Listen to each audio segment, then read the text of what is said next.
So ಕೊನೆಯಲ್ಲಿ ನಾನು ಅವ್ರಿಗೆ 25ನೇ ತಾರೀಕು ಪ್ರತಿಭಟನೆಯನ್ನು ಹಮ್ಮಿಕೊಂಡಿದ್ದೀರಿ, ಬಂದ್ ಮಾಡ್ತೀವಿ, ವಹಿವಾಟು ನಿಲ್ಲಿಸ್ತೀವಿ ಅಂತ ಏನು ಹೇಳಿದ್ದಾರೆ.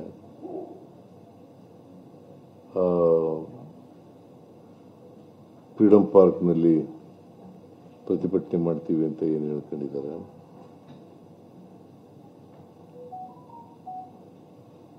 ಅದನ್ನು ವಾಪಸ್ ತಗೋಬೇಕು ಅಂತ ಅವರಿಗೆ ಮನವಿ ಮಾಡಿದ್ದೀನಿ. ಅವರು ವಾಪಸ್ ತಗೋತೀವಿ ಅಂತೇಳಿ ಮನವಿ ಮಾಡಿದ್ದಾರೆ, ಆಮೇಲೆ ಒಪ್ಕೊಂಡಿದ್ದಾರೆ.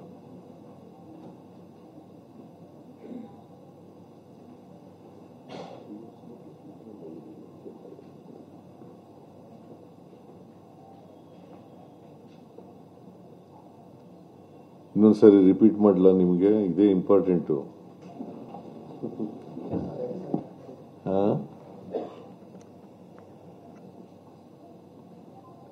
ಫ್ರೀಡಂ ಪಾರ್ಕ್ನಲ್ಲಿ ಹಮ್ಮಿಕೊಂಡಿರ್ತಕ್ಕಂಥ ಪ್ರತಿಭಟನೆಯನ್ನ ವಾಪಸ್ ತಗೋಬೇಕು ಅಂತ ಹೇಳಿದ್ದೇನೆ. ಅವರು ವಾಪಸ್ ತಗೊಳ್ತೀವಿ ಅಂತ ಹೇಳಿದ್ದಾರೆ. ಇವತ್ತಿಂದಲೇ ಕಪ್ಪು ಪಟ್ಟಿ ಧರಿಸಿಕೊಂಡು ಇಡೀ ರಾಜ್ಯಾದ್ಯಂತ ಪ್ರತಿಭಟನೆ ಮಾಡ್ತಾ ಇದ್ದಾರೆ. ನಾಳೆ ಏನು ಈ ಬೇಸಿಕ್ ಯೂನಿಟ್ಸ್ ಬಂದ್ ಮಾಡ್ತೀವಿ ಅಂತ ಹೇಳಿದ್ರು, ನಾಳಿದ್ದು ಪ್ರತಿಭಟನೆ ಮಾಡ್ತಾ ಇದ್ರು ಫ್ರೀಡಂ ಪಾರ್ಕ್ ಅಂತ. ಈಗ ಇವತ್ತು ಹೋರಾಟನ ಕೈ ಬಿಡ್ತಾರ ನೀವು? ಹೌದು, ಎಲ್ಲ ಹೋರಾಟನೂ ಕೈ ಬಿಡೋದು. ಈಗ ಅರಿಯರ್ಸ್ ಏನು ಸರ್, ಈಗ 10 ದಿನದಿಂದ ಕನ್ಸಲ್ಟೇಟ್ ಆಗಿತ್ತಲ್ಲ, ಅದನ್ನ ಅರಿಯರ್ಸ್ ಯಾವ ತರ ಮಾಡ್ತೀವಿ? ಅರಿಯರ್ಸು ಪರ್ಸ್ಯೂ ಮಾಡಲ್ಲ ಅಂತ ಹೇಳಿದ್ದೀನಲ್ಲ. ಅರಿಯರ್ಸು ಪರ್ಸ್ಯೂ ಮಾಡಲ್ಲ. ಯಾವ ಕಾರಣಕ್ಕೂ ಕೂಡ ಅವರಿಗೆ ತೊಂದರೆ ಆಗದ ರೀತಿಯಲ್ಲಿ ನೋಡ್ಕೊತೀವಿ. ಯಾವಾಗಿಂದ ಕನ್ಸಿಡರ್ ಮಾಡಬೇಕು ಅಂತ? ಯಾವುದು ಯಾವಾಗಿಂದ ಕನ್ಸಿಡರ್ ಮಾಡ್ತೀವಿ? ಅರಿಯರ್ಸ್ ಇಲ್ಲಪ್ಪ, ಅರಿಯರ್ಸ್ ಇಲ್ಲ. ನೋಂದಣಿ ಮಾಡ್ಕೋಬೇಕು, subject to registration.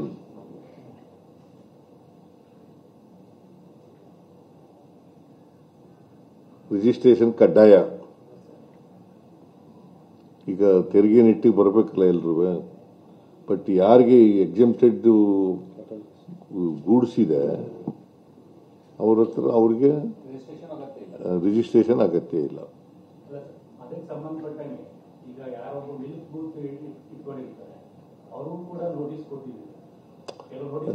Notice pursue ಮಾಡಲ್ಲ ಅಂತ ಹೇಳಿದ್ವಲ್ಲಪ್ಪ.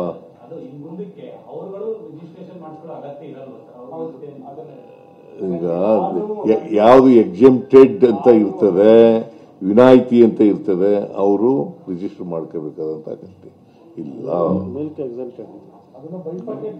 ಮಿಲ್ಕು ತರಕಾರಿ, ಎಳ್ನೀರು, ಇಂಥವೆಲ್ಲ, ಹೂವು, ಇಂಥವೆಲ್ಲ ಎಕ್ಸೆಂಪ್ಟೆಡ್ ಅಲ್ಲ.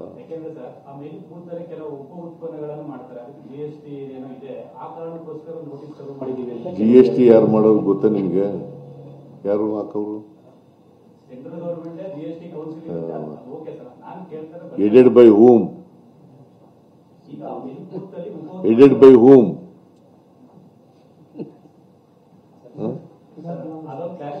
ಎಲ್ಲ ಎಡೆಡ್ ಬೈ ಹೂಮ್ ಅಂತ ಹೇಳಪ್ಪ ನೀನು. ಅದನ್ನ ಫೈನಾನ್ಸ್ ಮಿನಿಸ್ಟರ್ ಹಂಗೇಳು ಕರೆಕ್ಟ್ ಆಗಿ.